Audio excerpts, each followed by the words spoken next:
This podcast is part of the Game and Entertainment Network. Visit tgenetwork.net to find the latest episodes from all our shows. It's time for AggroChat, the official podcast of the Tales of the Agronaut blog and stalwart gaming community, where we talk about stuff and things, and the stuff about the thing, and sometimes gaming. I'm Belghast, and let's start the show. Hey folks, it's that time again. Time for another episode of AggroChat. This is episode 139. Tonight, I'm joined by Ashgar. Are you sure this isn't the sound check? No, it's not a sound check. It's real. Everybody's on normal computers this week, I think. Grace. Is it ever not a sound check? It's probably a sound check, but that's okay. Hi. Damn. Hey. And Thalen. Hello. I'm noticing, this is a pattern now. I'm getting progressively more and more griefed every week as I try and do the intro. No, this is a pattern No. now? That's always been a pattern. No, Yeah. but it seems like it keeps getting worse. It's escalating. It used to just be... You start with me every time, so I get to find something new to say every so I often. know. It used to just be you, seeing how long you could let the silence go without me saying something. Look, can I just say, as the person who always has to go after Ash, how hard it is not to crack up laughing every week? Yeah, I can attest to this because I usually spend Grace's intro just laughing my ass off. Okay. You just wait a little bit. It'll all get edited out, and you can just, whatever. The key is we've got to go to greater and greater extent once you stop responding to it. Yeah, no, it's... This is how griefing escalates. Yeah, truncate silence is a wonderful tool. I just got rid of all that silence. Okay, so I think the biggest event that happened this week is what people are referring to as Switchmas. People are referring to it? Is No, that what they are? literally, I've seen it hashtag that way several times. Switchmas. No. No. No, that's... No. I feel like That's it's more what I the I think No. it's more like the Switch that stole Christmas. Because after the thing, I am not as impressed as I thought I was going to be leading into it. Yeah, there are definitely reasons that I would still like to get one, but they don't have anything to do with the system itself or the weird form factor or any of that. I mean, mostly it's because Dragon Quest X is going to be on it, and I'd kind of like to try that. Wait, 10 or 11? 10. The MMO. I'm surprised that they're bringing that out on anything else. I'm surprised that it's coming to America at all, to be honest. Yeah, because it's been out for years now. Just 3 not years, 4 here. years? Which I think is 4 even... years, yeah. Well, so here, okay. Speaking of old games coming to the Switch, did you look Just at going into Skyrim? Well, yeah, this is probably going to go into Skyrim, but Skyrim is a 7-year-old game, and while I like the idea of mobile Skyrim, it is a 7-year-old game, and if you looked at the list of titles that they had verified for launch, most of them were either first-party or not terribly intensive games. So it's a Nintendo system, is what you're saying. Yeah, so it's a Nintendo system, but it's it's a Nintendo NVIDIA Tegra tablet. And I like the concept of it, but other than a wouldn't it be cool, I'm not sure how relevant it is to my life. As, is it just going to be something I plug in and then buy an $80 Pro controller and never use any of the mobile functionality? And then, is it really I don't know, I've mostly talked myself out of it. I kind of want one, but I'm not sure. And the fact that Breath of the Wild is coming out on the Wii, or the Wii U, kind of kills some of that initial excitement. Because while I want to play the game, I think I'll be happy enough just to pick it up there. I mean, I have a super limited budget, so the odds of me getting a new console when it's new are low anyway. When I thought that it might be around a $250 price point, I thought, oh, maybe I could save up for a couple months and get that. But hey, it's coming out a lot sooner than I had expected it to. Yeah. And it's, $300, so I mean that's not an unreasonable price for a console, but it's an unreasonable price for me to get a console right now. And I'm gonna hold off and see what other games are gonna be available for it, because there's nothing right now that I like, oh, I absolutely have to have that as soon as it comes out. So Yeah, well, and like I think part of the problem too is it's $300 without a game. right. Yeah. That's huge. Like $300 without a game. For that same $300, you can go get a PS4 or an Xbox One and have a much more powerful system if you're just wanting a new system. And the ancillary costs of all the extra stuff, like say you want to hook it to 2 televisions, you're going to need a second dock without having to unhook everything and then move it around. Well, that dock has no coprocessor in it, but for whatever reason is around $50 for basically just another charging station. The Pro controller, like, it's just a standard controller, and it's $80. Although, to be entirely fair to Nintendo, controller for $80 is no longer out of the norm. It's no longer out of the norm, but for that $80, I expect something between a normal controller and the Microsoft Elite. Like a nicer controller than just your stock average controller. Yeah. PS4 controller is something like $60. At least some colors are. Some colors are, but like most of them can be gotten at around the $45 price point. Same for the Xbox One. MSRP is $50, but yeah, you don't usually have to pay that. Yeah. And I forget what the Joy-Cons are, but I think it's around $60 for another set of Joy-Cons. But, like, to be totally fair, like, the PS4 controller and the Xbox One controller were both, like, between $60 and $80 at launch. And those prices went down really fast, but... I mean, I love the idea of the system as something that, like, I can plug into the TV and play and then grab and go upstairs on the couch instead. And but yeah, like consoles and peripherals and all of that stuff, just I don't know, like there has to be a pretty solid stable of games that I really want to play. And yeah, the amount of disposable income at this point, as opposed to my PC, which I can continue to limp along with for a very long time and still just play whatever games I feel like. Well, and honestly, like, I guess for me, this console is basically what I thought my Wii U was going to be. Whereas I was super disappointed by the limited range that the handheld unit has to the base station. Like, I was expecting to be able to plug that in wherever I wanted and then roam around the house freely playing Wii U games. And that's just not the case. Like, anything past about 8 foot, you're really losing your signal or it's getting choppy. And I feel like the Switch reflects that they realized that exact problem and wanted to do something about it. Like, I definitely think at some point I will get a Switch, but it just, I guess it doesn't have the sense of immediacy for me that it has for a lot of my friends on that put in the orders the day it came out and were mass refreshing the page and, you know, trying to get it through Amazon or trying to get it through Best Buy.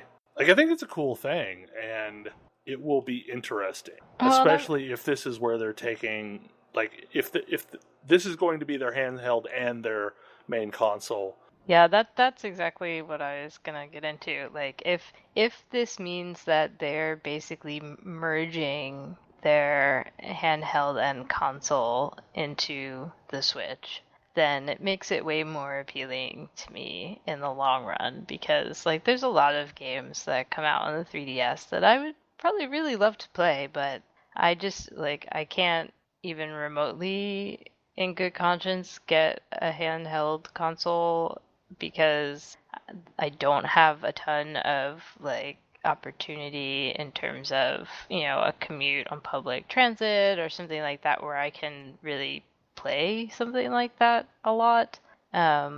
Whereas with the Switch, if I can plug it into the TV or sit on the couch with it and play either suite of games, you know, sort of the standard mobile kinds of things that I would want, like Pokemon, and the console, you know, standard things, then that is incredibly appealing to me. And suddenly I might go from skipping several generations of Nintendo handhelds and consoles to actually playing those games again. I would really like that. So, but it's still sort of a wait and see thing on that front. Well, Another thing for me personally is like, I really like a lot of the 3DS games, but I don't really want to play it on the 3DS form factor. So like, I would rather play it on a larger television. And if like, seriously, if they were to say, okay, like your digital purchase Wii U and 3DS games, you can now play on the Switch, I would be a day one person. No, Yeah. they're never going to do that. But like, that's what it would take to like make me a day one, rabid zealot over this console. It's like, if I could just play my 3DS games on it, awesome. I'm already not a day one for these. Like, I'll get it when it has enough games that I don't already own that I want to play on it. Yeah. I was super disappointed about the fact that the Mario Kart game is just a different version of the one that already came out for the Wii U. But Mario Kart 8 is really good, so... It is really good, but I have it on the Wii U. Like, I have this game. So I'm coming at it from like almost the totally opposite direction in that I'm about to have a whole bunch of disposable income, and also the Switch. I really wish I could have gotten a Switch like 3 years ago. But like the Switch is this. It fits my lifestyle shockingly well. Like, I go over to friends' places pretty frequently and hang out, and being able to like break out impromptu Mario Kart would be really cool. Or break out impromptu Smash Brothers, or break out whatever would be really, really neat. And I'm side-eyeing their online thing real hard. Because Nintendo. Because Nintendo. Like, Nintendo is going to have to do a lot of work to convince me that I want to pay them a dime for their online service, considering how utterly garbage their online service has historically been. So there's that. But, like, I saw enough games in their preview that I wanted to play that I'm at least tentatively interested. I'm definitely not going to pick it up until Mario's out, at minimum. Because, like, Zelda was the game that I was really interested in, and since it's coming out on the Wii U, I don't need to do anything to get that game. Having played was it Twilight Princess? Yeah. Yeah. So I played Twilight Princess on both of the consoles it was on, and greatly preferred the Wii version. Really? I was the exact opposite. I thought the Wii version was garbage, and I preferred the GameCube version because the GameCube didn't make me use fiddly controls. Yeah, like I didn't necessarily... I don't think Twilight Princess was improved by the motion controls. I don't think it was improved by the motion controls, but every other part of that experience I preferred on the Wii. Such as what? I thought that the visuals were noticeably better. I thought that I never felt like the GameCube controller was a comfortable experience. Like, the GameCube controller was just never comfortable for me to hold. No, the GameCube controller was pretty uncomfortable. Yeah. And so playing a game that I am going to sit for hours and hours in front of the TV playing with a GameCube controller was miserable. Like, just cramped and uncomfortable. I feel like the Wavebird was significantly better than the stock GameCube controller experience. It had the huge battery pack right where I want to put my fingers. Oh. Yeah, I like the regular controller much better. And it was just like, I never got really heavily into, especially, there are a lot of GameCube games that I'm told I should play, like Skies of Arcadia, for example, that were on the GameCube. But like, I never wanted to play them because my tolerance for holding a GameCube controller was like 30 to 45 minutes before my hands started to hurt. Whereas Skies of Arcadia is due up for a remake anyway. Sweet. About time. Yeah. It seems like money. I played that on the Dreamcast. And notably, I had the same problem with the Dreamcast controller. The form factor of the Dreamcast controller was just never comfortable for me to hold. Not to mention, don't ever put your cord coming out of the bottom of your controller. What are you thinking? Yeah. I'm going through the same thing. I get it. I'm going through the same thing right now with the Xbox One controller. Like, I find that the most uncomfortable controller ever. Yeah, I don't like the stock Xbox One controller. I like the Elite. I think the Elite is neat, but I also think that neither one is as well designed as the PS4 controller. Right. I ended up picking up a aftermarket Xbox One controller this week just because it was like, people kept saying that, that it is too big for their hands. So that made me think it's probably about right for me because I have huge ham-fisted hands. I don't know, like, I really like the idea of the Switch, especially from the aspect of, like, I could take it to work and play it over lunch, and then dock it at home and continue playing. But it would fit better if I had like a commute, like a commute that I could actually play a game on. Yeah, I mean, I suspect that there's a decent chance that my lifestyle is about to change exactly enough to put me out of the Switch being a perfect fit for it. But like I can totally envision the kind of person who would adore the Switch. I guess my root frustration with Nintendo for the last several years is they seem to be way more focused on providing a gimmick than providing a really good gaming system. I think that Nintendo is playing by different rules as far as what constitutes a really good gaming system. Right now, their, quote, really good gaming system is not the Wii U, but the 3DS instead. Yeah, like the 3DS is a great system in spite of the gimmick. Like, does anyone actually use 3D mode? I cannot say that I do. No, like, it hurts my eyes after, probably 30 minutes of play in 3D mode, so, like, I just don't use it anymore, and I wish there was a way other than a switch that is super loose that keeps getting flipped to shut it off. Like, if I could shut it off at a software level, I would be happy. Like, to never use it again. You can? Like, the only way I knew how to shut it off was, like, the Switch. So you will have to share with me later how to shut it off otherwise. But, I mean, like, a lot of these consoles have a weird gimmick going on, and as a result, they're a very underpowered console as compared to, Sony or Microsoft. And that's okay, other than the fact that you are limiting your third-party developers in what they can actually make for it. Well, I mean, yeah, it's also like, oh, you can't just straight port stuff over.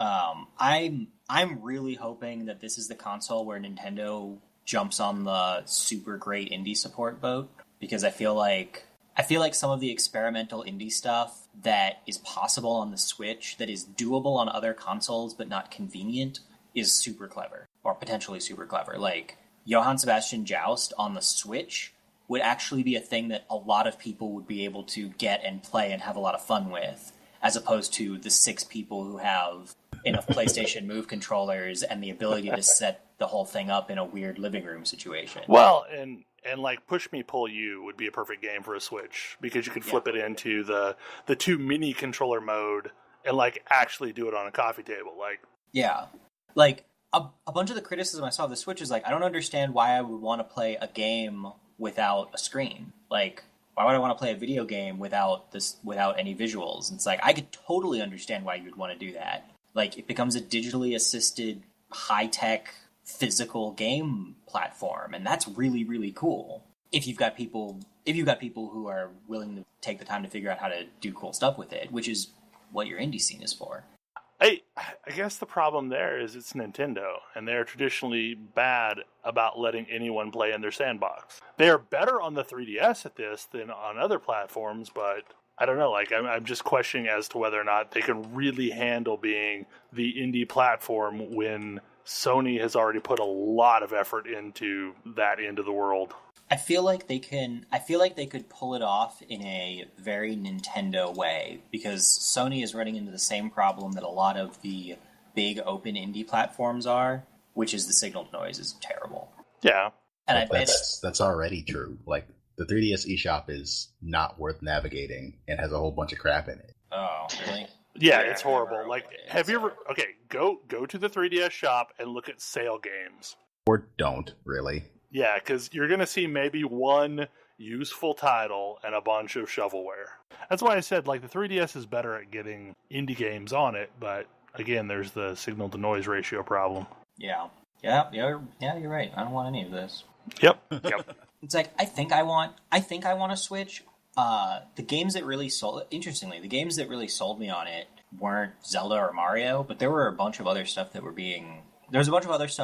that I was really excited about that I didn't expect to see. I will say, seeing an actual Bomberman game for the first time in 12 years was a little bit of a surprise. Yeah, but it's got a weird pay-to-play scheme behind it somehow. Yeah. Like, if you want to continue, you have to spend some currency, and it's not been confirmed if that is a shop currency or an in-game currency, but it looks dangerously like a shop currency. So Konami did manage to mess up Bomberman. Yeah. Konami. No, I was really Surprise. excited about Squeenix's really, really cool pixel art / 3D JRPG. I thought that looked really... I love the art style of that. And I have renewed faith in Square Enix's RPGs. And I absolutely want to play the Xenoblade Chronicles 2. But that's a next year title, right? Oh my god, I love that series. Well, have you played Xenoblade Chronicles? Yeah. The Wii game? Yep. Yeah. That's Xenoblade Chronicles X was one of my favorite games of 2014 or 2015, so it's worth checking out. Yeah.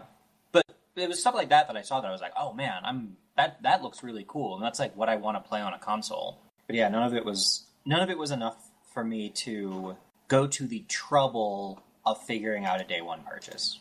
Now, the only reason why I was like really curious at all about it from that aspect was simply that if you do not get a pre-order in, you're probably not going to see one for 6 months. Because Nintendo is still really bad at supply chain management. I mean, there was a big drought on 3DSs that started around Thanksgiving, and we still don't have them in stores yet.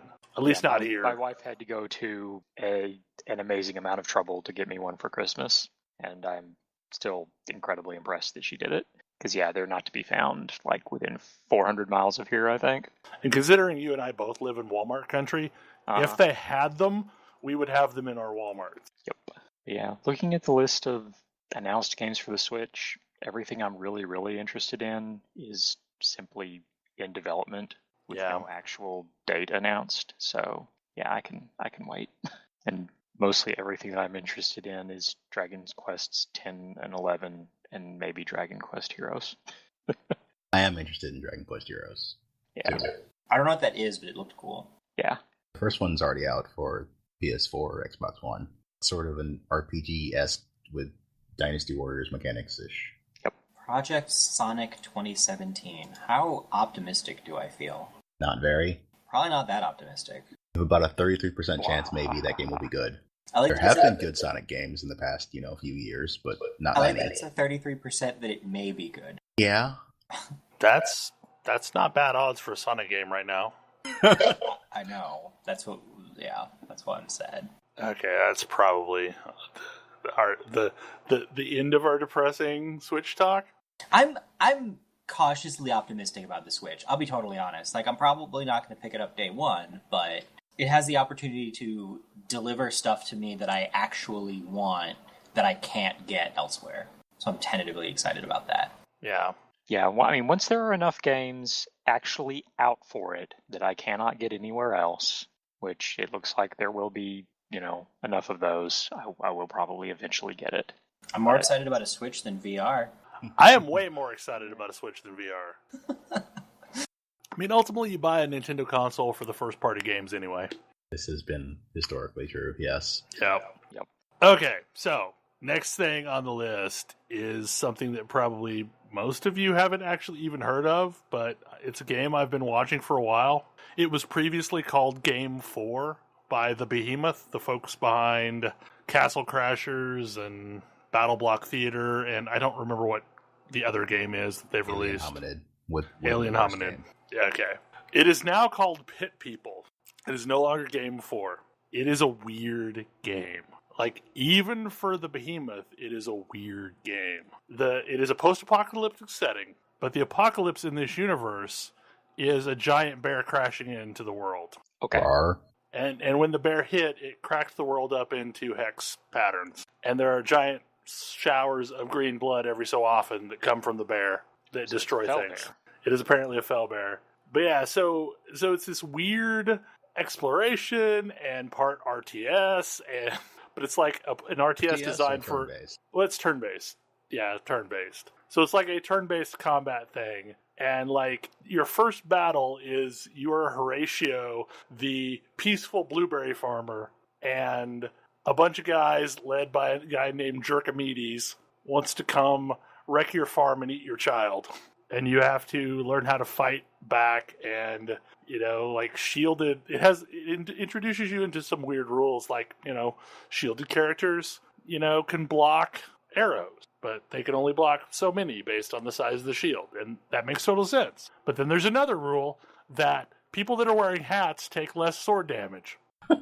Okay. What? Sure. Okay. So as you're roaming through the world, like you're basically, you quickly run into a princess. God, what's the princess's name?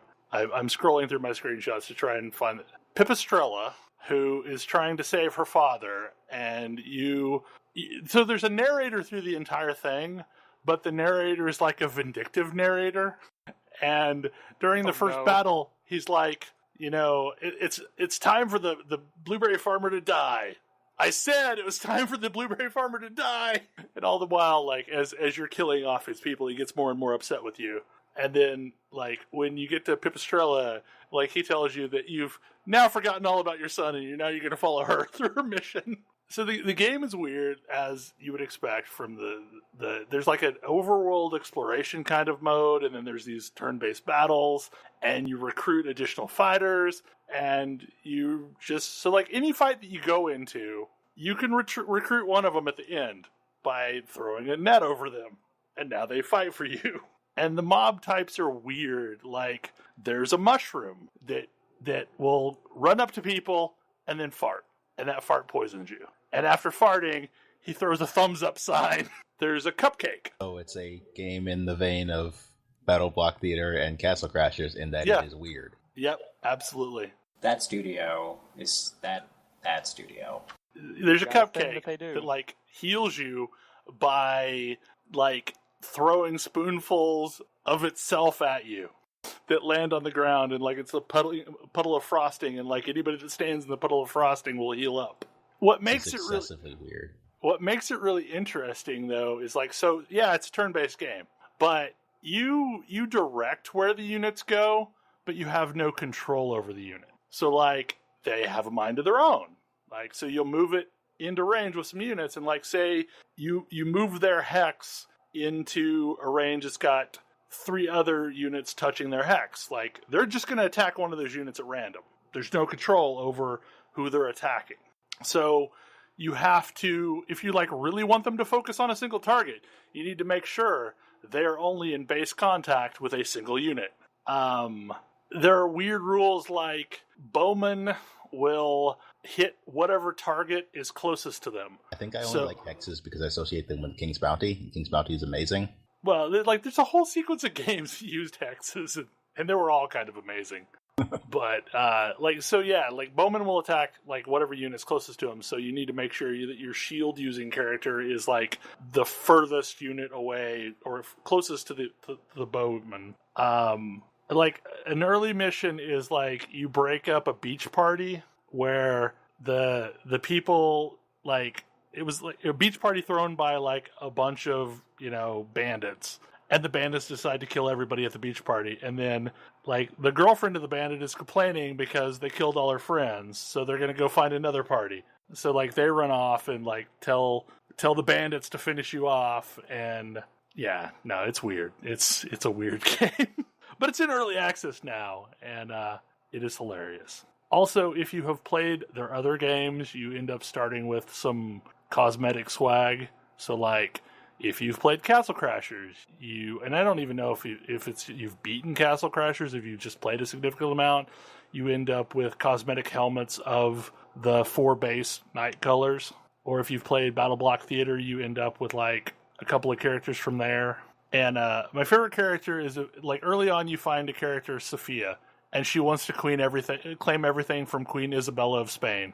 Like every time you zone into a new area, and the text at the bottom changes, she comes on screen and says, I claim this zone for Queen Isabella of Spain. What? Oh, dear. This is so incredibly strange.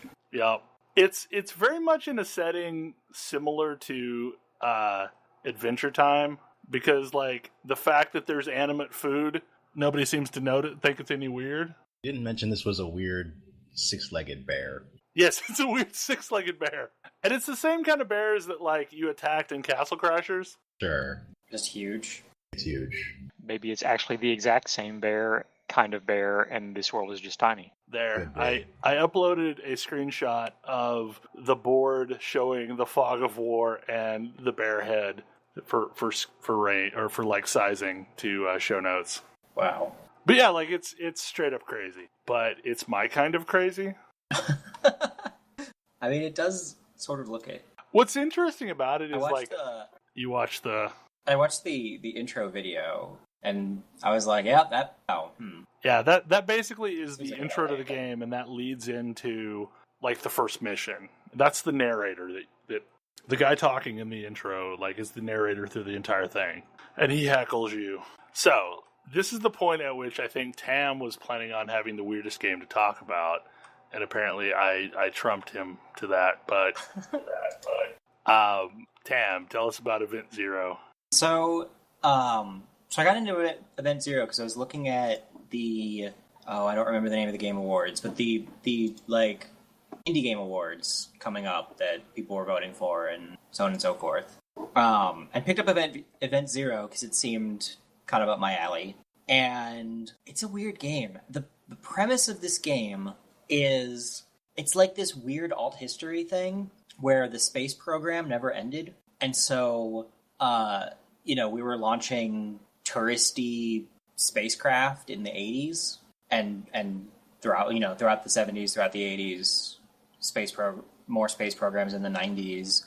And like, it talks about this class of citizenry that were the people who had gotten to go to space, and they were like hyper socialite kind of deal. And it sets you up with this series of hard to gauge choices about your background, kind of like Mass Effect style, where these various things happen to you and you pick between a handful of choices that don't mean anything to you at the time. They don't really mean anything to you at the time. They're kind of like personality adjustment questions.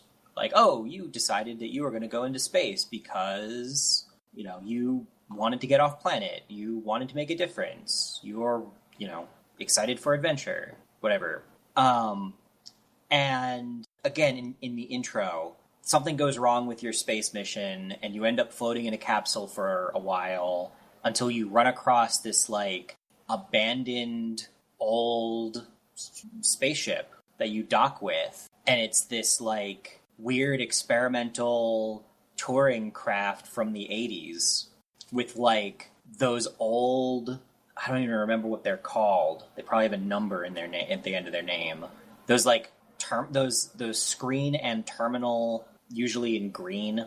So basically dumb terminal. Yeah, that are just all over this thing. And there's like this little happy picture of some piece of a circuit board with a happy face on it, who's like the AI on the ship. And you interact with this AI on the ship and get it to do things for you, and like try to convince it to do things for you via a text interface, but via like an 80s style talking to an AI interface.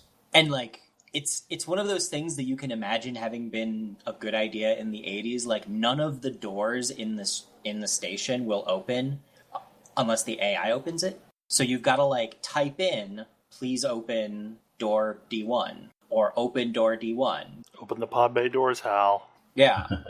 But like it remembers the things you say, and it remembers some of the stuff that you say, and like it remembers if you're nice or mean to it, or if you treat it like a person or whatever, because it's got a personality. And so you're kind of slowly unraveling what's happened on this ship with this semi-helpful AI. It's very, very strange. It's pretty neat. I think that you kind of hit that frustrating, I'm talking to a bot, and like it's like talking to an AI with a really terrible short-term memory.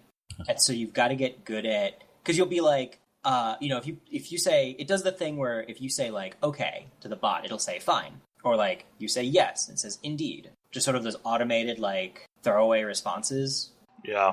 But it means that if you're doing a chain of comments, like if you're asking it questions and it'll try to evade answering your question. And so if you want to press it, you have to be very specific in your wording. And sometimes that's not super effective because if what you type in is too complicated, then it has trouble parsing it.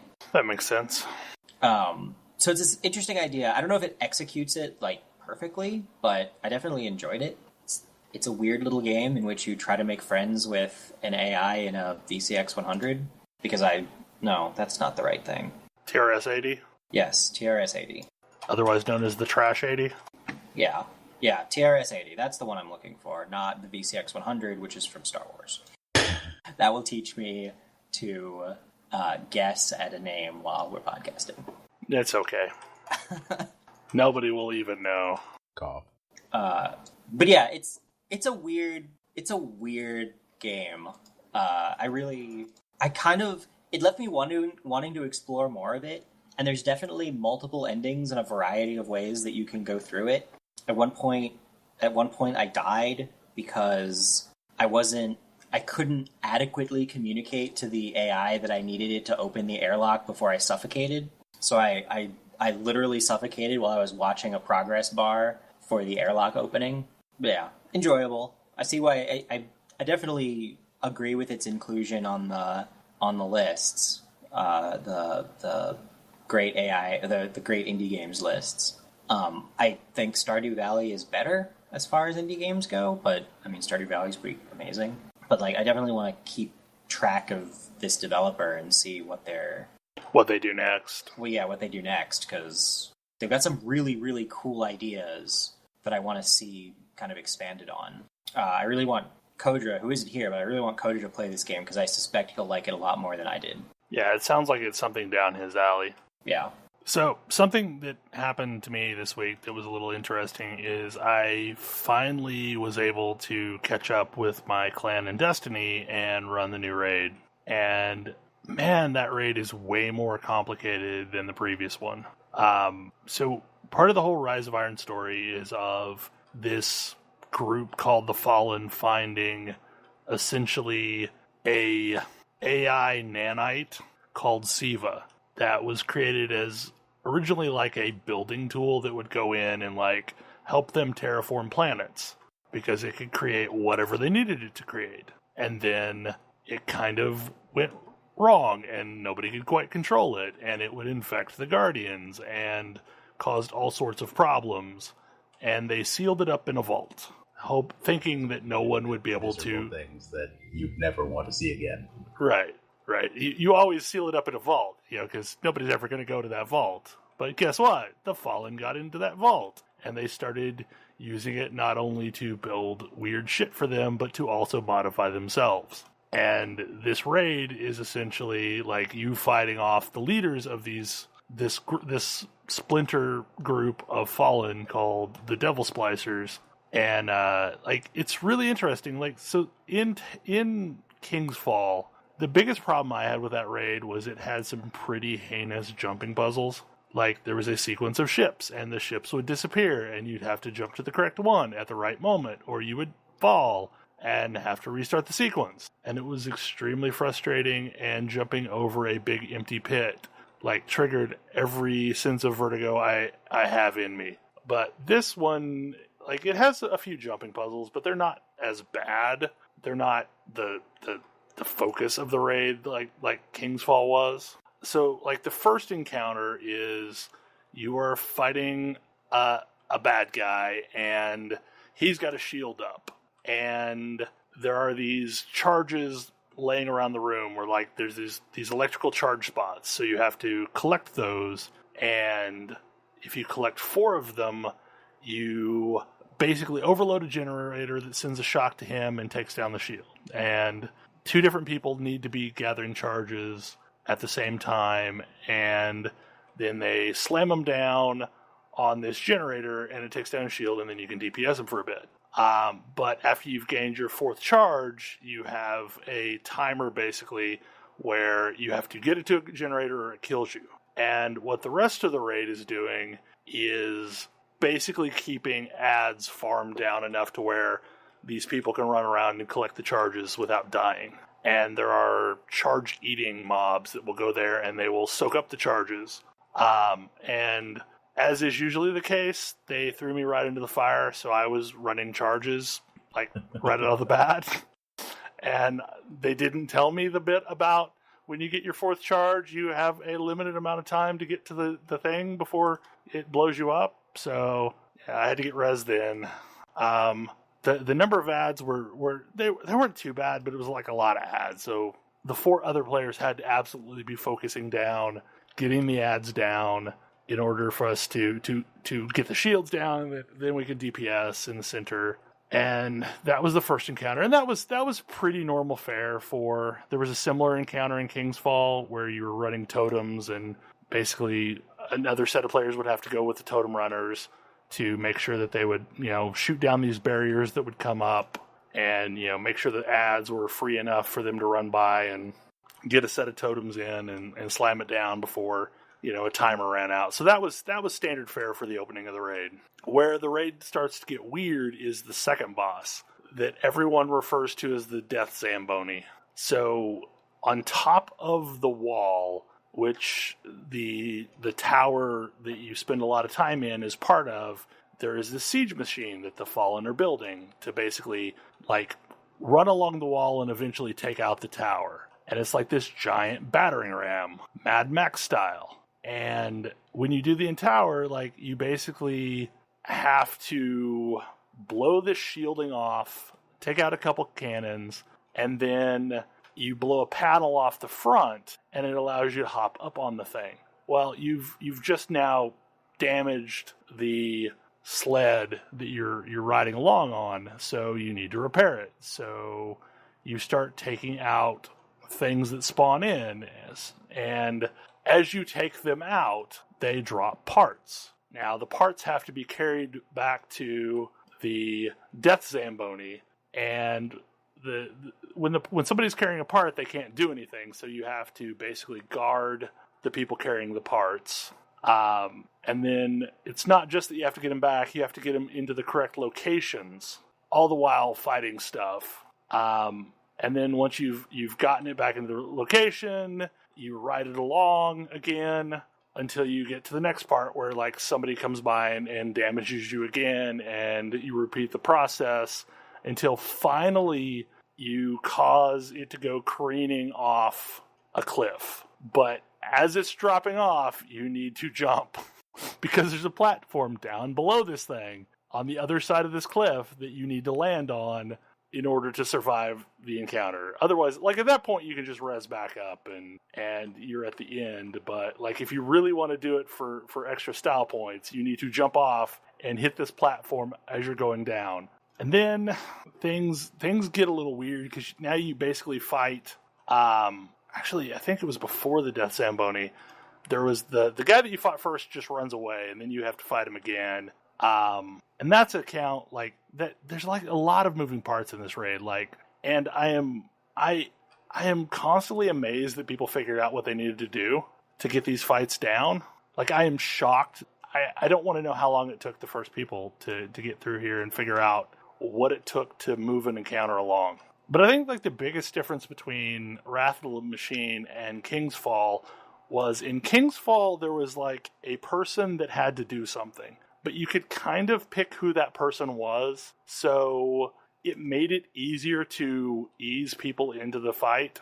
So there was, for example, on the Oryx fight, there's someone that needs to run this charge around the room, and you could kind of control who had that charge so that you could put your most seasoned player on that job and then give the people that were just learning the encounter something less important to do. But in this one, they cycle the jobs through in a way that there's really no easy mode job that you can do if you're a new player. So like I had to learn a lot of this as I was going through the encounters. And like I failed miserably on a couple of them. Like on the final boss encounter, there are these captains that spawn that drop cannons, and the cannons are a specific elemental type. So like one of them will be void, one of them will be arc, and one of them will be solar. And they correspond with a mob type that has a shield that can only be stripped by this cannon.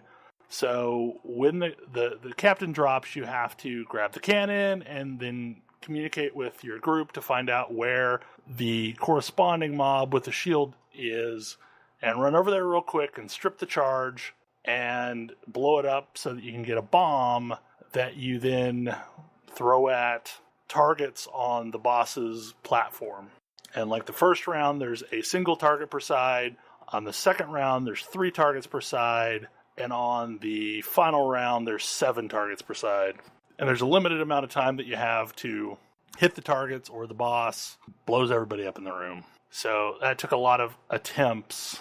But all of this was eclipsed by a weird meta achievement of sorts in the raid that unlocks a quest to get a pulse rifle that's called Outbreak Prime. And this is the part where, like, so all this other stuff I thought was really cool, but this is the part where I think you find folks might find this interesting.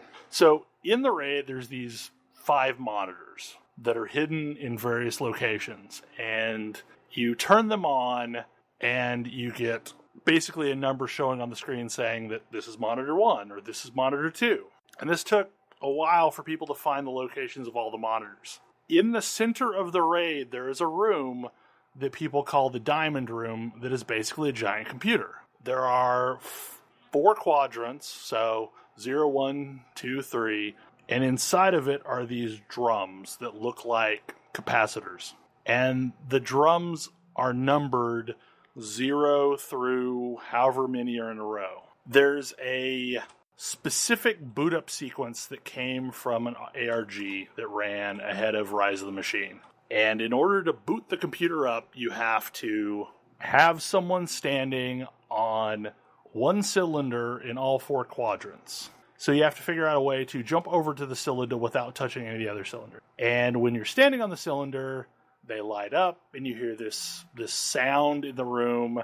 And then all of a sudden you hear what sounds like obviously a computer booting up noise. Then in the 2 opposite corners of this server room, for lack of a better term, there is a KVM-like monitor.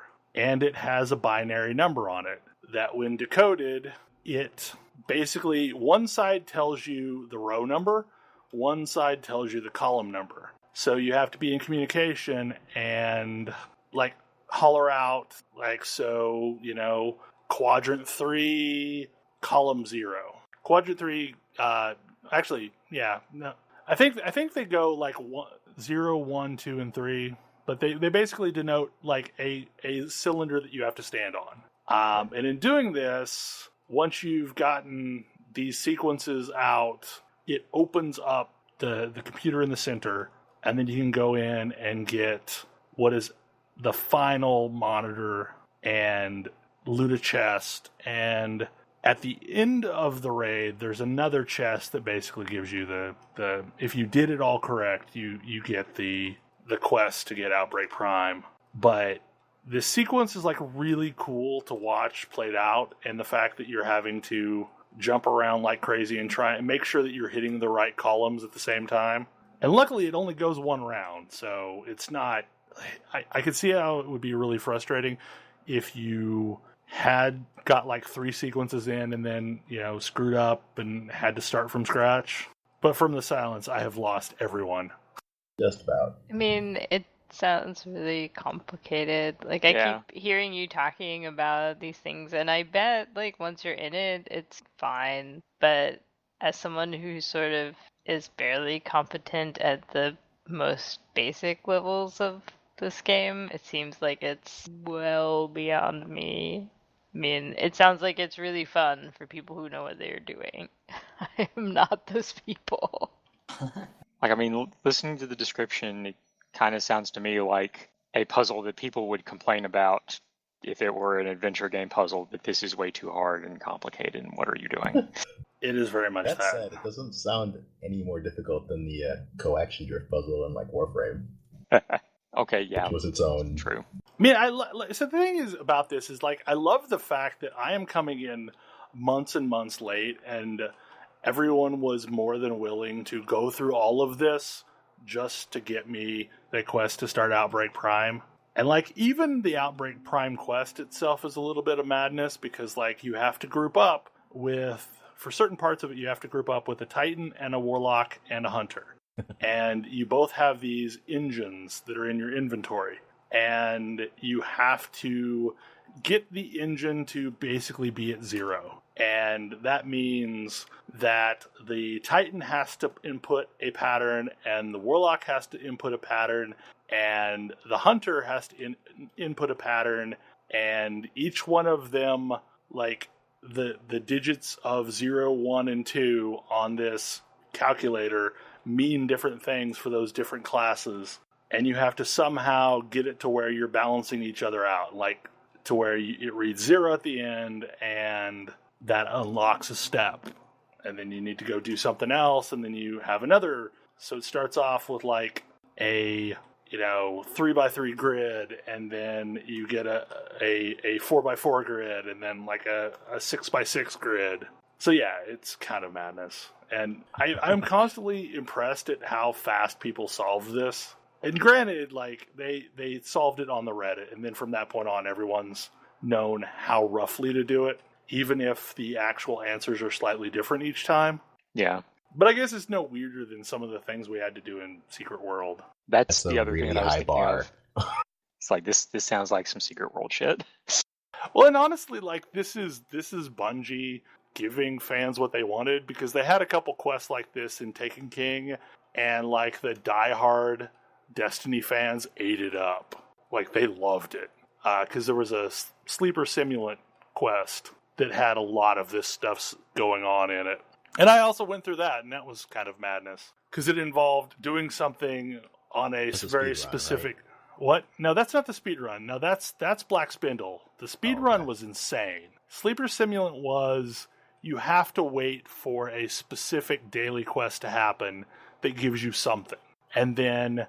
if you got that something on that day, you can do something else when another daily quest happens. So it took people a while to realize these are the things that add up to ultimately give you the sleeper simulant. But to detour from this convoluted conversation in a manner that actually will make sense, is one of the things that Destiny is really bad at doing is onboarding new players. I feel like it is phenomenally bad at onboarding new players, because the game has a lot of complexity and it does absolutely nothing to teach you any of it. I guess that's how you know it's a real MMO. Yeah. Nobody wants to play tutorials. So we were talking about this before the podcast, and I said that specifically to get that reaction from Tam. Yeah. Just so you know. We were talking about this before the podcast, and it ultimately made it on the list. Is like, there are a lot of games that are really bad at either onboarding new players or helping returning players get back into the game. Yeah. And like, the prime example of the returning players is the Secret World. It is sheer madness to be able to figure out what is new content. Yeah. It's like, there's supposed to be new stuff in. Where is it? How do I find it? I don't even know.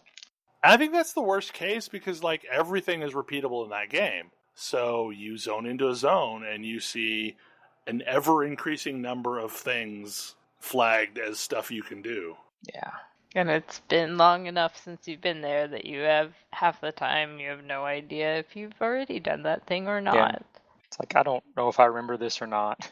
I will say, like, it has been shockingly easy to blend right back into ESO, because I think the quests there are focused enough to immediately tell you, oh, you need to go to this part of the map, for this quest. And the way that they added new content, there's like a collections tab that has DLC, and you can go there and get the quest to start it, and it kind of tells you where you should go to start that quest. But like, I even find the problem, like, in games like World of Warcraft, when a new patch has gone in, that without Wowhead, I'm not sure I would be able to find where a lot of stuff starts. I don't know. I've had that problem coming back to Final Fantasy XIV in the past. It's like, new stuff had gone, and I had no clue where to go to actually find it. Yeah, I mean, that was me. They had their return to the game for a couple of days for free, and I logged in and was just overwhelmed with a couple of things that I needed to do to get up to speed, but also like, oh, where is this? I know they added like a bunch of these things while I was away, but where the hell do I go to find them so I can start down that path? Who knows? Yeah. And like it's sort of the sad reality that Final Fantasy 15 is one of the better games at it. Well, it's gotten better in that they have that icon that says, this is a quest that unlocks something. Maybe you should think about doing it. Yeah. And they're actually introducing next patch you've been away for long enough, where long enough I think is 45 days, they will sort of treat you as a weird version of a new player. Give you like a special icon and you get benefits for grouping with mentors and stuff. Are they going to remove the zone check on recommendations? Because that's what they really should do. I have no idea. Like, they have this theoretically super great system, which is their It's recommendations. not very good. No, it's terrible. Because all it does is query the zone that you're in for quests you haven't done. Yep. But if what that did was cross-check quests you haven't done with quests that unlock things and quests at your level, that thing would be amazing. Like, oh, hey, here's the one-stop shop for all of the stuff you haven't done yet. Yeah. Thing one, is there a main story quest that you haven't done yet? Like, are you not complete with the main story quest? Put the next quest in the main story quest at the top of that list. Yeah. Because like, that should be the first thing you need to go look at. Like, here's new main story stuff, here's dungeons you haven't unlocked, here's other features that you haven't unlocked. Hey, you haven't leveled up, maybe these are some leveling quests you should do. And, like, that would be awesome. And it'll tell you, you can pull it up, and it'll tell you where to go. Yeah, especially when they add new features, because they tend to add those with a required level of 15 and put them somewhere. So unless you know to go look for them, you could very well never find them. Like things like the sightseeing log and the gold saucer and stuff like that, you know? Yeah. And, like, I sort of feel like if that were a robust system, it would be so easy to hop back in and at least get your feet under you. I mean, your inventory is still going to be a disaster, but... Yeah, there's not much that can be done about that, I don't think. Yeah, that's a whole other issue, and that's honestly like a bigger stopping point for me in a lot of games. Is like I come in and my inventory is madness, and then I log right back out. I was keeping things in my inventory in FF14 that I did not need and will never need. I have this crazy idea for how I would handle inventory in an MMO, and it would be so good in the long term. And I think players figuring out a way to sell it to players such that it sounds cool and doesn't freak people out in the short term would be the hard part. What are you about to say that isn't unlimited inventory storage? I would say about 80% of the items in the game are perishable, so that you are constantly flushing your database of items that honestly nobody really needs. And you make your entire item library reflective of that. So you have a small number of things that mean a lot to you that you keep around, and mostly you have stuff that you filter through and cycle through that are disposable. And so when you come back after a long time, you'll open your inventory and be like, oh, okay, I understand all of the items in my inventory. This is great. I feel like in some ways that's okay if everything that's perishable is super easy to get. Yeah. I feel like even then, this is a great idea that runs afoul of the problem that people like to hoard stuff for no other reason that they hoard the stuff. I can solve that problem with player housing, because with player housing you have stasis containers where you can put stuff that you really want to keep, but it keeps you away from that. It's like, yeah, your bank is going to be a disaster, but it keeps you from that. I just logged in, I opened my inventory, oh god, what have I done? Well, so and honestly, you like long term has to go into a storage container instead of sitting in your backpack. Yeah. Okay. Well, and honestly, like most of what my storage is in MMOs is gear for cosmetic reasons. And that is taken care of when you go to an appearance system that just collects appearances. Absolutely. Like, yeah, and for example, stuff like the Guild Wars 2 appearance system where every piece of gear you get goes into a library so you don't have to keep physical items would be a key part of that kind of inventory system. Well, it's like, yeah, you can look however you like very, very easily.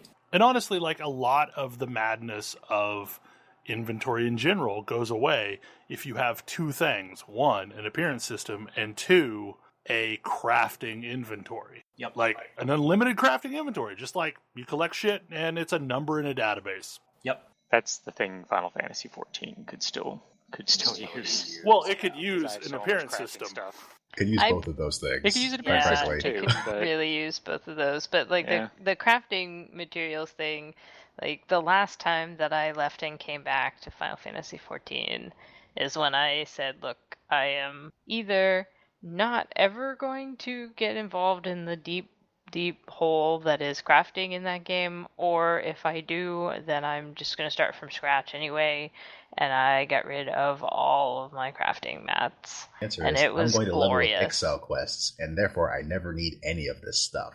Right. Yeah. It was pretty glorious. Honestly, like, that's been the best thing about coming back to ESO is at some point they made it so if you have a subscription, you have a craft inventory that seems to be unlimited, and as you pick up crafting items, they just go into the craft inventory and you never have to worry about them again until you're ready to craft with them. Like, that alone is well worth the price of a subscription. Just not caring about crafting inventory, since that was a game with so many crafting items that just clogged your inventory. So I can happily have like 500 of this racial crafting reagent and not care. It also makes it like, so the thing that I love about games like ESO is like you have all these things to loot, because I like looting things. But like I stopped doing that sometime during alpha because I had no inventory space. Now I can do it again because I have all the inventory space in the world, because it's just gonna go in my crafting inventory, because most of the things you find in containers are crafting inventory stuff. But yeah, like, so like if a game implements those two things, and they seem like kind of no-brainers, but if they implement those things, like all of the inventory woes just go away. Like that's most of what you keep around. I do You're wonder what FF14 is going to do now that they don't have to worry about the PS3. Because the Oh, PS3's complete and total lack of memory seem to be holding them back a little bit. I'm hoping that what they're going to do is celebrate and then I mean, they've already done that. burn it They all did that down. at FanFest. There were a lot of cheers from the crowd, like way more cheers than I expected. We're moving away from the PS3, and a whole bunch of people are real excited. And then they basically made it so that you got a discount if you upgraded, and people weren't so upset about that if they had to upgrade. Yep. All like 12 people playing on the PS3 are like, More hey, than that. sure. Might even be 15. Yeah. That and a handful of other things, like their stated desire to reduce button bloat, make me really excited about the expansion. I just hope they do it in a way that feels good, because I am currently going through this thing in WoW where they tried to reduce the number of buttons that Warriors had a little bit, and it's left me in a weird place with this latest patch. Yeah, I I can feel see like it. for Druids, they did a generally good job, except there are still a few things I'm missing that I would like back. Well, so the thing that I hated about Warlords was with Death Knights was that they made Blood Boil, which is an AoE attack, part of the standard rotation, like the required rotation. And they just did that to Warriors too. Thunderclap is now a rage generator, not a rage spender. Yeah, for Druids, it's always been...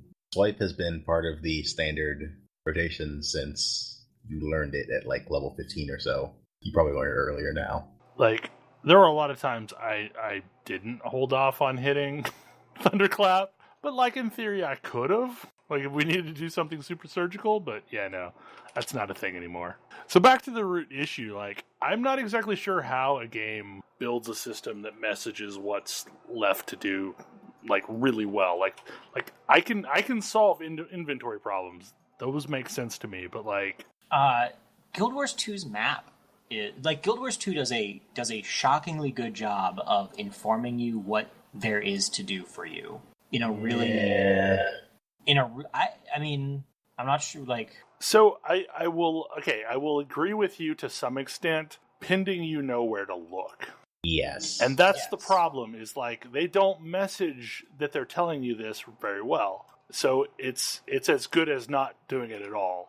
Unless someone has told you, this is what it's trying to tell you, and this is what you should be looking at. I mean, this is... The game's tutorial now says, look for stuff to do on incomplete zones in your map. Also, your story panel is here for story stuff you haven't yet done. Right, but Does I'm never specifically going to see that direct you- tutorial again. You actually are. It's at the top of your screen unless you haven't turned it off.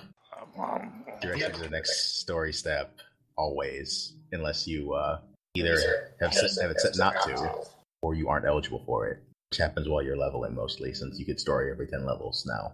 Yeah. In which case, it'll direct you to stuff to do around the zone, so you can level up. What it isn't good at is introducing stuff like fractals. The next story chapter, if you happen to be eligible for it, it doesn't do that either. Well, I feel like it would be useful if it also said, "Oh, hey, there's an event going on in this zone in the world," and I don't know if it does that. I've not seen that. It does not. Yeah, it doesn't tell you stuff that's going on elsewhere in the world. I sort of understand why they're doing it, why they do that, but Like in 30 minutes, you might want to be in this zone because something cool's going to happen. yeah, which is a little. It's like part of me understands why they don't do that in the game, because you don't want people flooding your zones and crashing them. But on the other hand, like, the wiki that they support does it.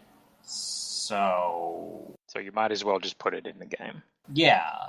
I mean, I realize that there's a big gap between people who are going to ever look at that wiki and people who are going to play the game, but Tell people still. who play the game that they can type /wiki and it will open that wiki in their browser. yeah. Well, I feel like if you're having to send your players outside of the game, you're missing an opportunity at messaging something properly in the game. Yeah. There's this interesting, this MMO talk about both Guild Wars and Final Fantasy and WoW, also has me thinking, like, the other thing that I'm desperately hoping we see in Final Fantasy is something for me to log in and do as a max level character that doesn't involve a group and isn't repetitive dailies. And I don't know that any MMO has really solved this problem. Like, what do I log in and do if none of my friends are on and I don't want to run anything without them, and I've done the same, like, seven or 8 dailies forever, or whatever number of dailies? Well, and I think that goes back to, like, what I was saying about Guild Wars 2, is it has content like that. Yeah. It has really interesting solo content, but it's bad at directing players to it. I think, like, something like WildStar's Expeditions, too. Like, solo...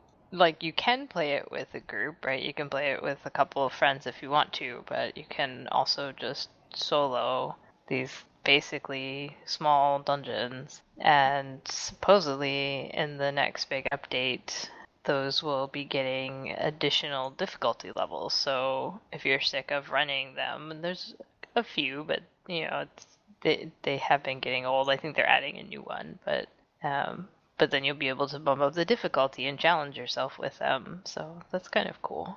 WoW completely missed the boat on being able to have the whole casual grouping thing, or, you know, where you could roll into an area and not need a group, by making the content in Legion still faction locked. Yeah. Because I was doing something this morning where it was a world boss for whatever zone was the hot zone for the emissary quest. And I roll up, and there's 40 people or so in this little tiny area desperately trying to tag the mob for their faction. Yeah. And so, you know, you walk in, there's consecrate on the ground, there's, like, you know, what's the frost attack? The Rain of Frost, or whatever that thing's called that mages can throw down. Blizzard, there you go. You can tell I don't play mages. But yeah, like, there's all these things, like, trying to tag the mob, and, like, I lucked out, and Alliance tagged it. But it is maddening if you did not get the tag. Whereas a game like Guild Wars 2, it just works. Like, there's nothing to it. You just roll up, and everybody's grouping, and it's happy. And to some extent, like, it's the same way as Rift, too, because, like, you know, that game even automatically puts you into groups if you'll let it, when you're doing content that should have a group. So yeah, I feel like we have identified a lot of problems but don't have any real clear answers to it. I keep hoping we'll have a really clever MMO resurgence. It might take a few years. Yeah. Well, and honestly, like, right now, everyone is very hung up on the whole open world sandboxy kind of stuff. Yeah, that's the hot thing right now.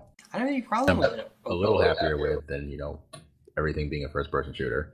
I'd be more happy with the open world sandbox thing if open world sandbox didn't seem to also mean PvP. Because it can't be an open world sandbox if you can't kill each other. Well, I mean, Yeah. well, yeah. On the MMO front, that's definitely a thing. But the new Zelda game is an open world. The new Dynasty Warriors game is an open world. I wish MMOs did data-driven development. PvP players make up a tiny portion of your player base. Maybe don't cater to them so much. Yep. They're so loud. Whatever. You know what else is loud? Me? Yeah. Well- Your shareholders. So the thing is this PvP player base is this toxic cloud that descends on a game for 4 to 6 months and salts the earth and then moves on to the next one. And honestly, we found this out with ArcAge. If you want to go play ArcAge now, it is a perfectly reasonable game to play, and you're not going to get griefed 24/7. Yeah. But that took 6 months before that group that was, doing this toxic play moved on to something else because they got bored. Yeah, but that's crippling. Yeah. That's in MMO time. That's crippling. Yeah. Well, because Yeah, they I get mean, bored I'll because they never- run out of people to grief because they Right, drove I them mean- all away. Those games are games that I will never play because I'm mostly only interested in them when they're about to launch and all my friends are excited about them, but when they're also full of griefers that I don't want anything to do with. Yeah. I mean, playing ArcAge is indistinguishable from the fact that through most of ArcAge it's semi-open PvP is totally it's just not even, I don't know, I played 321 hours and never saw it I am playing exclusively in PvP zones now because that's where the content's at. Man, I think I have encountered another hostile player once, and I've encountered other players, but encountered someone that actually attacked me once out of that. Most of the time, you just wave and go about your business. And there's a game that I don't even know if it's in Kickstarter or what it is, but Ashes of Creation, and it sounds really cool, and it has this big feature set of things it wants to do, but one, I am not sure if they're going to have a shot in hell of implementing half of it, and two, they're already setting themselves up to be prime target for this cloud of PvP players to ruin when it comes out.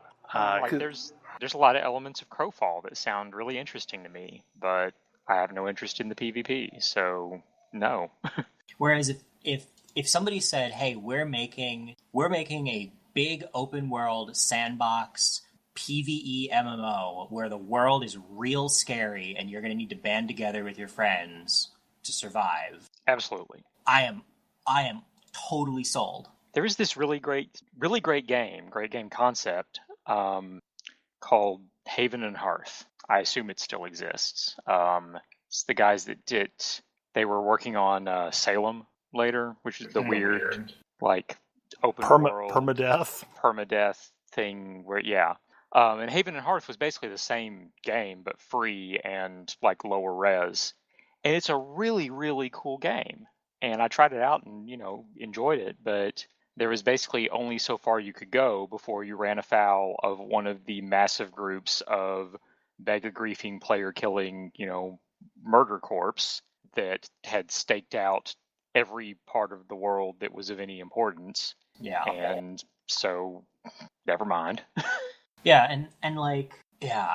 I want a world that is interesting and tense to wander around in, that isn't those things because I have to worry about what player is going to stab me or what player is going to try to ruin my day for as long as possible.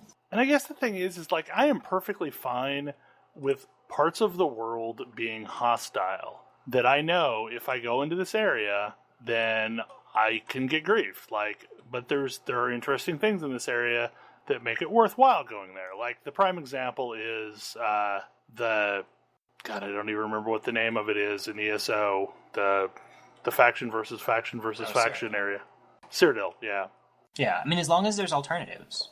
Like, I don't have to go to Cyrodiil, but there's cool stuff in Cyrodiil, and it's worth going around. And, like, if you die... I think the big thing, and this is what I realized with Destiny, is...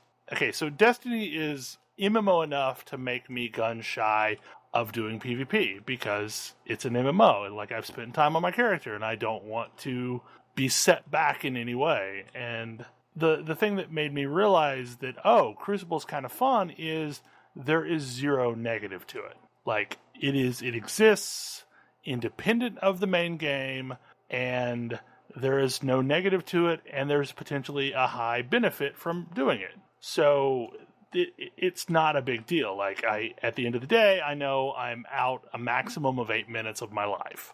Yeah, and notably, because WoW does the same thing. Right. Battlegrounds are similar. Battlegrounds are a little bit longer, but like... sometimes they channel you through it for PvE things, and it's incredibly frustrating. Yes.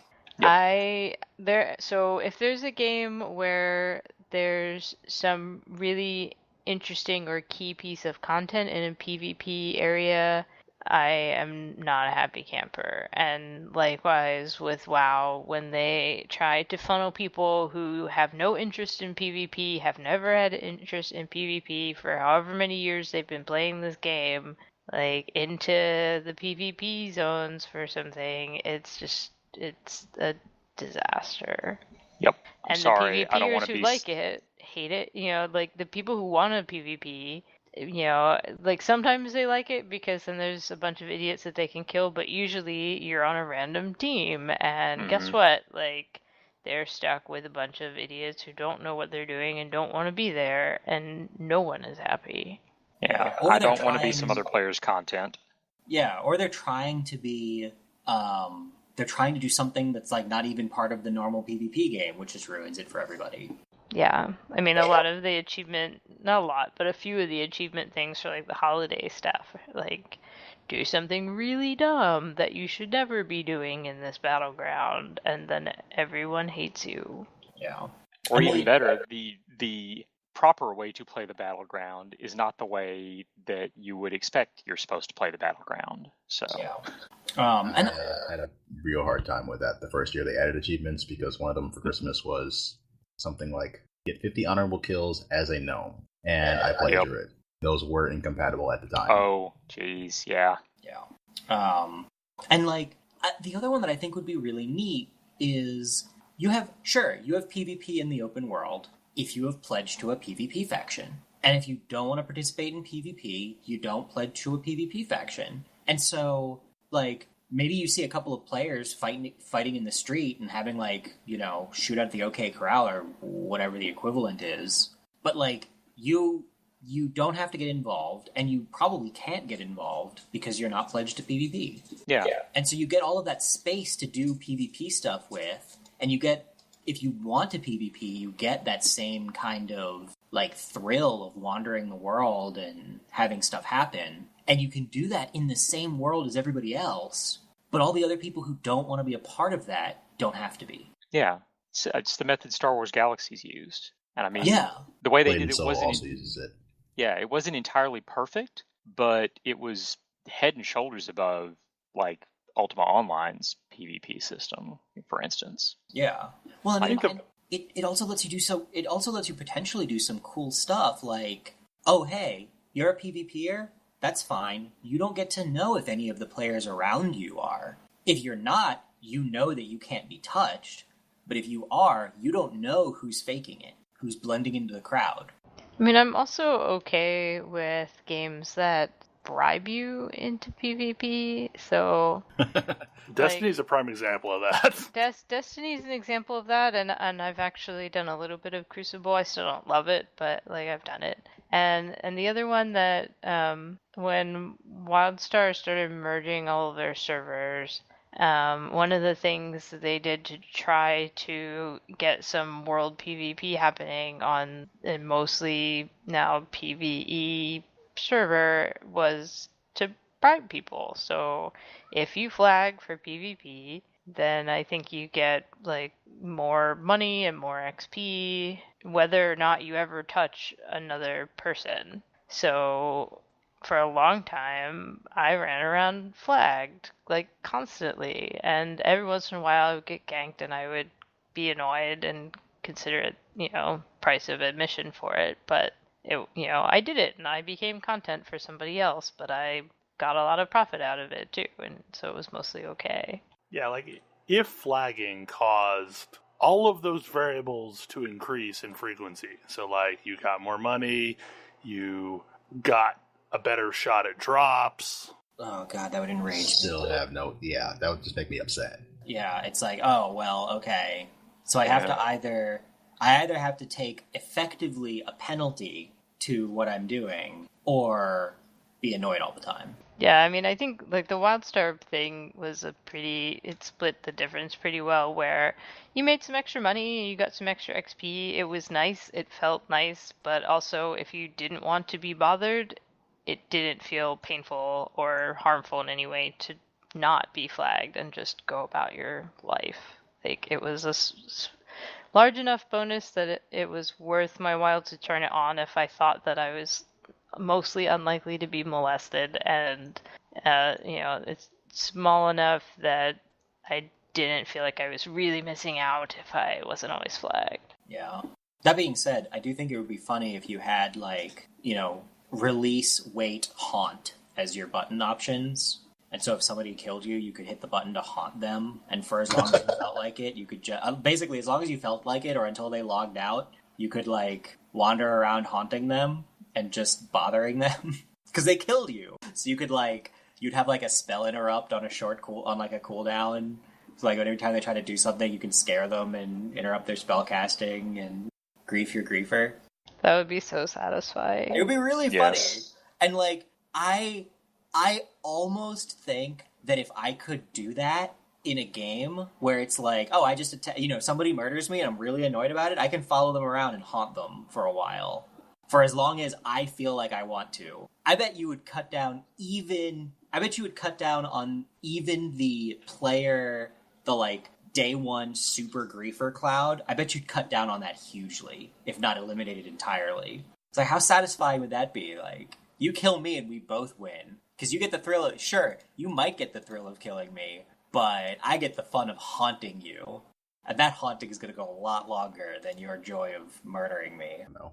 My introduction to PvP in WoW was getting murdered in Moonglade on a PvP server. So I will still never have a very high opinion of it. Man, you choose to haunt somebody and you just leech a percentage of their XP and money income, as well as being able to bother them. They kill too many people, they basically, like, lock out their XP gain because all of the ghosts are stealing it. They have to perform some kind of penance to break the ability for people to haunt them. I don't know if that's a good idea, but it's funny. What it sort of reminds me of is, like, Dark Souls has, like, a Book of the Guilty, and a covenant based on punishing these people that are in the Book of the Guilty. So if you invade someone and they decide to list you in the Book of the Guilty, because you killed them, then you may have other people coming to your world to try to kill you who will not face the same penalty because you are guilty. Yeah. Yep. And they get rewards for doing so. I've never found that like counter bounty systems are all that satisfying, though. Like, putting a bounty on somebody, just, it's like, okay, well, sure, maybe eventually they're going to get their comeuppance, but they're not going to know it's me. They're not going to have to deal with having killed me. It's just, oh, they killed enough people and somebody's going to go kill them for it. Well, and then you run into situations where that actually incentivizes these players to do that so that they can have a high bounty. Yeah. So they can say, they're wanted on all these worlds. Got the death sentence on 12 systems. There you go. Go around and brag about it. I mean, that system in ArcAge was supposed to stop or, like, de-incentivize the people that were killing everyone, but no, everybody wanted to be a pirate. Yeah, it's like a high score. Whereas, man, having some guy attached to your back interrupting your spells every so often or, like, stunning you randomly, that would be so annoying. You'd better really have wanted to kill that guy to deal with the next, like, 10 minutes or whatever of them bothering you. Of madness, yeah. Yeah, like, and you killed 2 or 3 people at once, like, good luck. The thing is, while you're going and haunting someone, you aren't doing whatever you were originally setting out to do. It's true. So that's also still not. Yeah, but I don't know. There's still like the comeuppance piece of it, right? Like they're gonna waste my time. Now I'm going to actually enjoy taking a couple of minutes to screw with them. Yeah. Yeah. And it's like, if you don't care that much, then whatever, you don't haunt them. But man, if you were like in the middle of doing something important and they messed it up for you, like, guess what? Yeah, that was the weird thing about Ashes of Creation is they were going to do like so you basically have combatant, non-combatant, and then corrupted players. So like if you've killed too many, like, and that was the thing that worried me. Like, so they were saying, oh, well, so non-combatant would be green, but if you kill a non-combatant, then you get corruption points. Like, so no. You shouldn't ever be able to kill a non-combatant. That sounds pretty much identical to the Ultima Online system. Yeah. Which did not work at all. Nope. Yeah, and so their thing was basically like, if you're corrupted, all the death penalties are like doubled for you. But still, like, I don't like the concept that someone can screw with me. Like, if I'm a non-combatant, I should, be able to stay non-combatant. Yeah. So the other topic that we had on our list was player housing. And I'm not really sure how to segue into that one. I'm in favor of it. I am also in It's favor great. of it. I am in favor of... So, like, I am mostly in favor of instanced player housing. In part because I've seen lots of the non-instance ones not great after the first few months. And non-instance player housing is how you end up with just houses as far as the eye can see and no Urban wilderness blight left. everywhere. Yeah. Well, like, Lotro... Or you run out of room, like Lotro- Final Fantasy's having. Lotro was a weird situation, and I think it's like the worst of both worlds. So you had instance neighborhoods of physical housing, but after a while, you were like the only active house in the neighborhood. Yeah. Well, initially in Lotro, houses did get reclaimed after X amount of time of the person not paying their rent, but for whatever reason, they turned that system off, and then, lots of neighborhoods became ghost towns.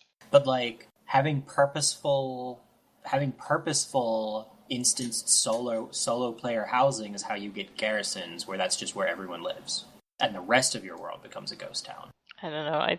I'm definitely in favor of instant player housing as long as you make it social. So, like, WoW attempted to with the invasion thing, but they were so poorly implemented and sort of like you didn't quite know what you had to do to get them to spawn, and sometimes you could solo them, but you wouldn't maybe get all the rewards, and I don't know, it didn't quite work out.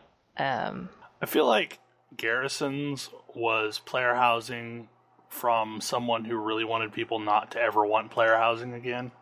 Possibly. I mean, because it didn't really function as player housing because we had very little control over it.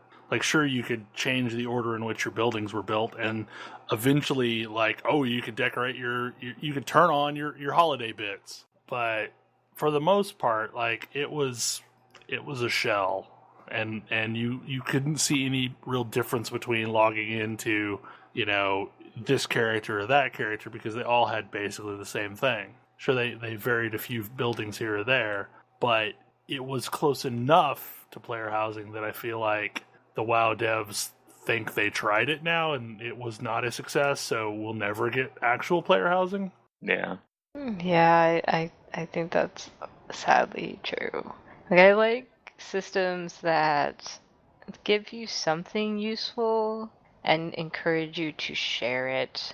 Like, I mean, Rift's player housing is really pretty and you can do a lot of neat things with it, but at the end of the day, at least the last time I poked at it, which is arguably, like, it was a really long time ago, but it was all just cosmetic. Yeah, and it still is. Like, there's really no point to it. They're pretty but dead shells. I mean, like I said, I keep harping on WildStar because I still think it's the best player housing I've ever seen, and part of it is like you get one of the things that was so great about garrisons, right? Like, you can get resources and things from your housing, but it's on, a timer, but you can make friends with lots of other people with other houses and go visit their houses and mine their stuff or cut down their trees and they'll grow back. And guess what? They get a fraction of it too. So you get some resources and the person who owns the plot gets some resources and everybody wins. If they cut your stuff down, can you still cut it down? So it's on a timer, so I think it respawns, I don't remember, every hour or something like that. So it's reasonably fast.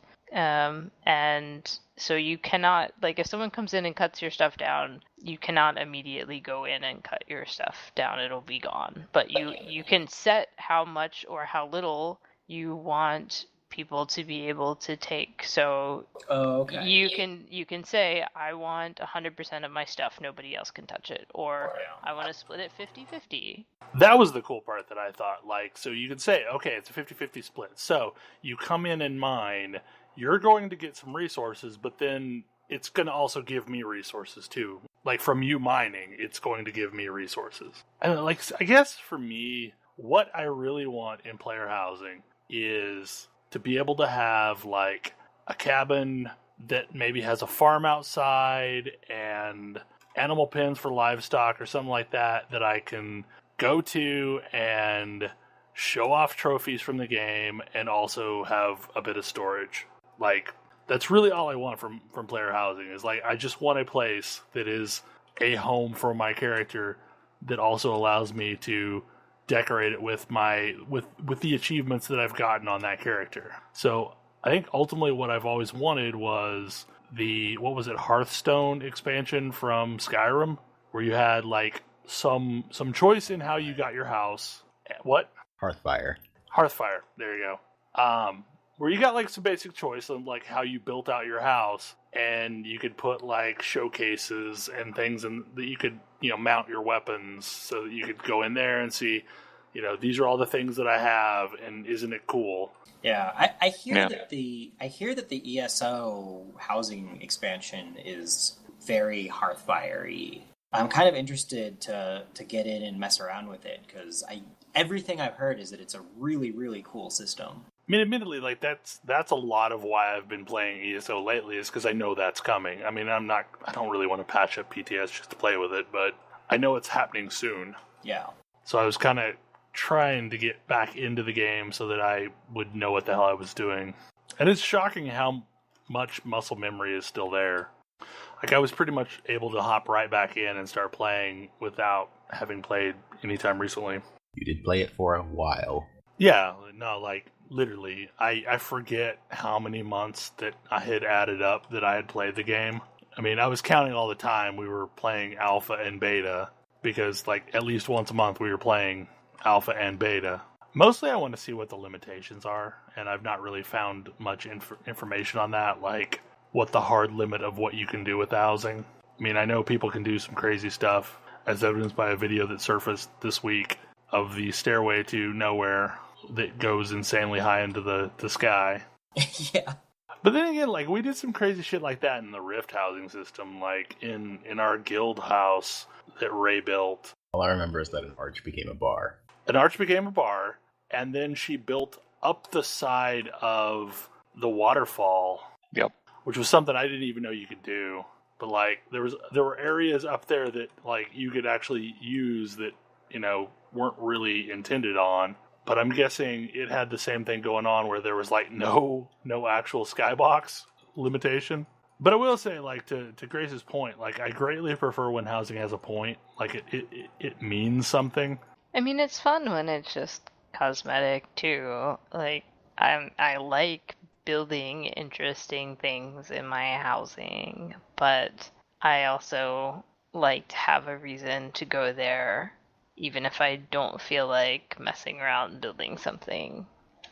And a reason to share it, right? Like, if I build something really cool on my house, but the only reason to visit housing is to look at people's cool stuff, people will go see it. But if there's also some benefit, like getting, harvestable plants or whatever, then more people will see it. I want to show off my cool stuff, right? Well, I think the game that did that the best for me was probably EverQuest 2. Because, like, you could actually build useful things in your house. Like, so you could have repair vendors, or you could have, like, I had full crafting benches for all the professions in my house, and, like, I would share out access to it so people could, go use it if they wanted to go craft in peace. I really like, we need another Star Wars MMO to do this, but, like, or something similar. But I love the idea of, your ship or your portable transportation of some kind being kind of the player housing equivalent, where you can decorate the inside and really personalize it. Because then it's like this serves a concrete purpose in that it's how you get around, but it's also like your house. I'd also really like to see guild housing implemented in a good way in a lot of these games. Because that's the one thing that I remember the most fondly from EverQuest 2 was, like, we had a really cool guild hall, and it was really functional. Like, it had a broker in it. It had basically all of the things that you would need to go to from a town. So, sure, it kind of, pulled people out of the common area, but it created a similar common area that was just that guild. So you were constantly running into people in your guild, which reminds you, oh, hey, like, I should go run something with this person, or I should go do something, or even just say hi. Because, It'd be really cool to have, like, a guild property where you've got, or like a guild housing development, where, like, everybody's got their own house, but it's the guild space. I just wish I knew how you scale that. A guild town. Yeah, like a guild town. Like, had they done the Lotro neighborhood, but, like, that was unique to a guild. So, yeah. And then you had expansions off of that neighborhood. Or even if you had something like the Final Fantasy Quarter that we're in 14, but it was just our guild. Like, so we had physical neighborhood, and you could have apartments for the people that couldn't afford the big houses, and the only problem there is that you were still limited in the number of houses that you can have. So there would need to be some kind of an annex system, but still, it would be cool to, like, go over to this house and use this thing out in the yard, or... I feel like I keep going back to Star Wars Galaxies, but I feel like a lot of what you're talking about, that may be the game that did it best. Yeah, because you could build a literal town. Yeah, you could build a literal town, and there were absolutely reasons to go visit other people's houses and see the cool stuff that they put in them, because if you wanted to buy stuff from someone, you had to go find their house and buy it from their vendor in that house. Yeah. And EQ had that thing going on too, but not to the... like. So basically they had the broker system, but if you actually physically went to a house to buy something, you didn't get charged a brokerage fee. So, like, you could have a piece of furniture that you put in that house that essentially sold items. So, if you wanted something, you would have to physically... you had two options. You could either go buy it off the board and then pay a commission, or you could go track down what house was theirs, and it listed in the listing what house was theirs, and, like, go find it and buy it off of their jewelry cabinet, or buy it off of their... armor stand, or whatever was the equivalent piece of furniture that sold things. And it was kind of cool. Like, there were a lot of times I would make the legwork to go track down this person's house to go buy the item, especially if it was an expensive item. Well, it sort of sounds like we're winding down for the evening, as it evidenced by the silence that's going to get edited out. Are there any other topics that we want to talk about? Still planning to do Game of the Year Part 1 next week? Yup. And I think we have our tentative list, if everyone has submitted to said tentative list. We have a tentative list. I'm sure we'll go over it at some point this week. I have words to say about things. Pretty sure we all do. So yeah, that will once again get divided into two parts to cover the fact that I will be gone at PAX South in the tail end of January. So, side note, if you're a listener to the podcast and you're also going to be at PAX South, you should let us know. It's the thing you should do. Yep, because we are mostly harmless. You say so. Anyway, so I guess that's it. Hopefully you enjoyed the show, and we'll tune in again next week when we start the whole Games of the Year thing. Anyway, good night. Good night. See you. Good night.